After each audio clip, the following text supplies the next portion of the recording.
Hey everybody, this is Nick, and I just wanted to give you my first look review on the 2010 Yamaha FJR1300 that I just bought yesterday. So this bike is considered to be a sport touring bike. It's meant to go long distance, so one of the things that it has is a 6.6 gallon gas tank, which is huge compared to my Harley's 3.2 gallon gas tank. Has this beautiful metallic silver color with a little bit of flake in it. So if we get close, you can actually see the silver flake. It's quite beautiful. This is what the front end looks like. Kind of has a small rounded beak. It's just halogen bulbs. You can get upgraded bulbs that go in the same socket, which I might do for brighter nighttime riding. Bike has a really easy kickstand to use, and also another great feature that is found on this bike is center stand. So if a tire blows out or I need to do something to the bike while I'm on the road, I can just pop it up on center stand and I can get to pretty much anything on the bike. So another thing this bike has is a lot of luggage. So we've got a hard case there, a hard case there, and a hard case there. These will hold normal size helmets. This one will actually hold a helmet that fits my giant head. So, and not only that, but the luggage comes off super easy. I mean, insanely easy. It takes literally a minute to get all three pieces off, and they actually come with little carry handles right here. So you can just pull it right off the bike after it's unlocked. And then, so that way if you're going to a hotel, you can just unlock it and take it inside with you. So I just drove the bike all the way up to Woodland Park from my house, and one of the things I wanted to show you was I was averaging 47.8 miles per gallon, which is insane because that's about what my Harley has. It's 65 degrees outside right now, and not doing anything for that. So let's look at the odometer.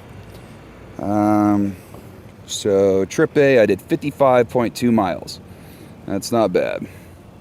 So the bike has 10,719 miles, which might seem like a lot, but this engine is actually engineered to get over 100,000 miles, and a lot of people that take care of this bike have actually gotten over 200,000 miles.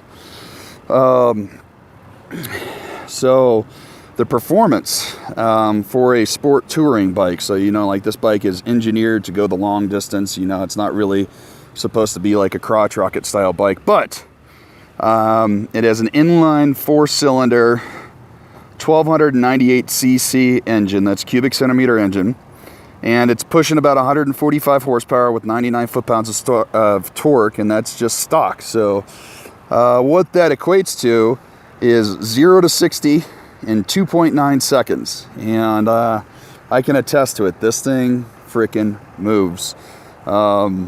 Absolutely moves. Now it's geared, it seems, more for the low end torque. Top speed is somewhere between 160 and 170 miles an hour, but I doubt I'll ever see that. But it does get to 100 miles an hour insanely fast, and you can get to 60 miles an hour pretty much in first gear. So when you're getting onto a highway, or if you need to get around some asshole while you're driving, it's super easy. Now I haven't put anything really in the luggage yet or had a rider on the back, but from what I've heard, all you do when that happens is you come down here if you're going to load up the luggage or have a rider on, and you take this is your rear suspension, and you literally just go hard. And what that does is it increases the tension in the suspension, and so it's a little bit more harder for the bike to compress, but that's good because there's more weight on the bike. So, but when I'm just riding by myself with nothing in the luggage, I just put it right back to soft, and then I'm good to go for myself. Now, another cool thing about the bike is up here, you have this and this is your front fork suspension and dampening. So I can actually adjust the suspension on the bike. It's actually set up for soft right now. So based on these rings, the lower these rings are, the harder the suspension is. Now, why would you want a hard suspension versus soft suspension? Well, if you're going to take it into the mountains and you're going to do some really hardcore carving throughout the twisties on the roads that go, you know, left to right really, really sharp, and you want to keep the speed, you do want a harder suspension so your bike isn't compressing as hard as you're pulling G's. But, you know, I'm not trying to do that right now. I'm just trying to enjoy the bike for touring purposes. And I gotta say, I was really impressed with the seat that came with this bike. This is a Sergeant seat.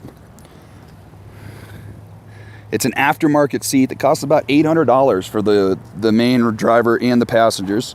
It comes off underneath here. There's actually a storage compartment that has a toolkit so I can work on the bike if it breaks down on the side of the road, which hopefully it never will.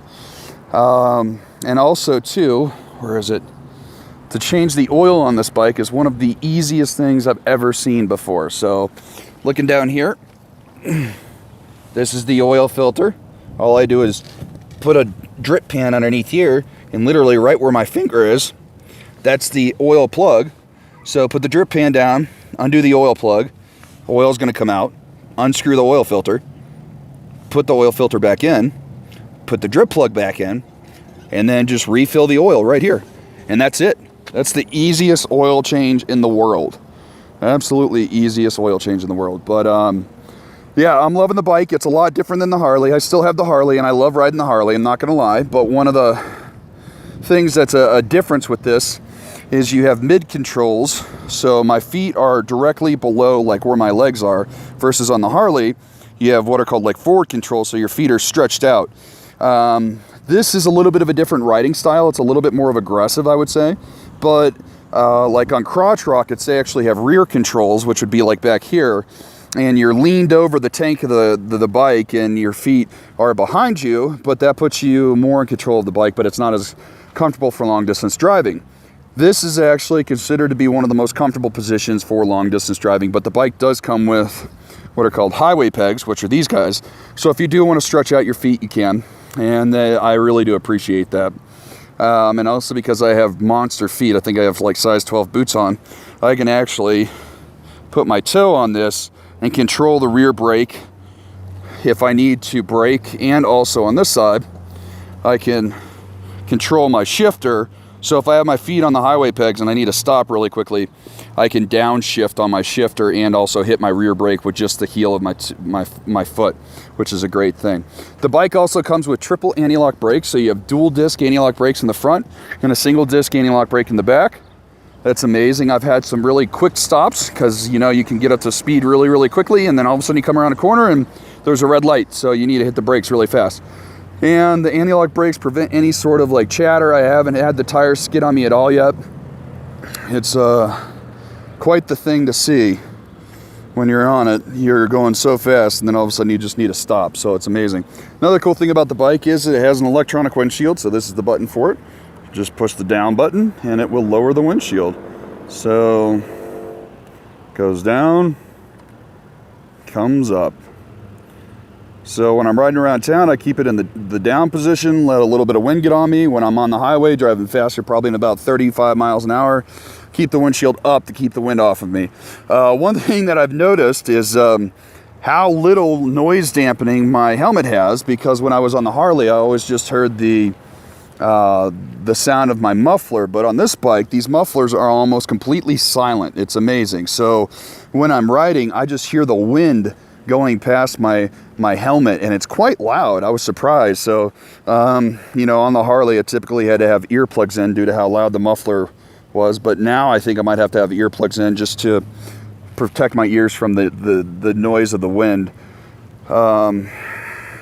Other than that, it'll be interesting to take this on like probably start off with like a shorter long distance drive, maybe go up to Aspen, load up the luggage, put somebody on the back, or just go by myself and get a hotel room up there. Or this is actually big enough luggage that I could throw all my camping gear in, and I could technically drive this on a little bit of like a dirt maintained road. I don't want to drive it fast because I don't want to tear up the fairings, which is actually the body work of this.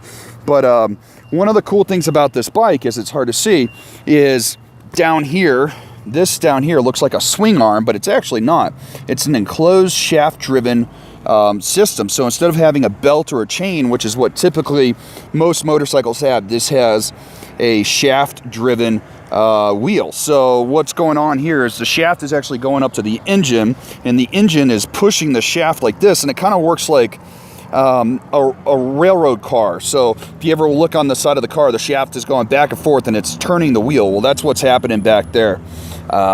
It gives you very, very smooth driving. And another good thing is it's fully enclosed, so you don't ever have to worry about really doing any maintenance on it. The only thing you have to do is about every 10,000 miles, you put a drip pan underneath here, open up this plug, all the shaft oil and fluid drains out, put the plug back in, put a funnel in there, fill it back up, and then you're good to go. And that costs about 10 bucks. So really, really easy bike to work on. One of the nice things. So some of the other cool features about the bike is you have a little storage compartment right here. Bike has to be in neutral for it to work. And inside there, I just got my garage door opener. But if you look closer, there's actually a 12 volt adapter, so you can plug in like a phone charger inside there and leave your phone. So if you have, or you could plug in like a GPS system and whatnot and just ride with this open and then attach a GPS to the handlebars. Some people do that. Another thing that the previous owner did was install heated grips. This is my heated grip thing. And for cold weather riding, this is a plug so you can plug in cold weather clothes, which actually have like heated coils throughout it, so they'll warm up your body as you're driving. I did try out the heated grips yesterday. It took them a while to get warm, but I think that was because my grips are leather, and then I shut it off and then they just stayed warm and my hands were sweating profusely. So that's a win-win. There's so many other features with this bike that are awesome. So we have what's called a throttle lock. So it's kind of like a poor man's cruise control. When you're cruising down the highway, you get to a speed that you want to be at. You just push this little thing down like this and it locks your throttle in place. And then you can take your hand off that throttle, give it a little bit of a brake. And then you'll just stay in that speed that you want to be at. So other than that, I think that's about everything with this bike that I wanted to show you, but I'm enjoying it so far. And it'll be interesting to see how it goes after I do a nice long distance drive, you know, putting in a couple hundred miles on one tank of gas. Guy told me if you take it easy on the highway with 6.6 gallon tank and getting, he said when you're on the highway, if you're giving it, you know, you're not a lot of whiskey throttle, that you can get over 50 miles per gallon. And he said you could get, you know, into the 30 or 300 mile per gallon range on one tank of gas, which is amazing because on my Harley I could only get about 100. So, and I had to stop every 100 miles. So it'll be interesting to see how it feels to ride a bike for 300 miles straight without actually getting off. But yeah, so far I think this is a great purchase and I'm very, very happy with it.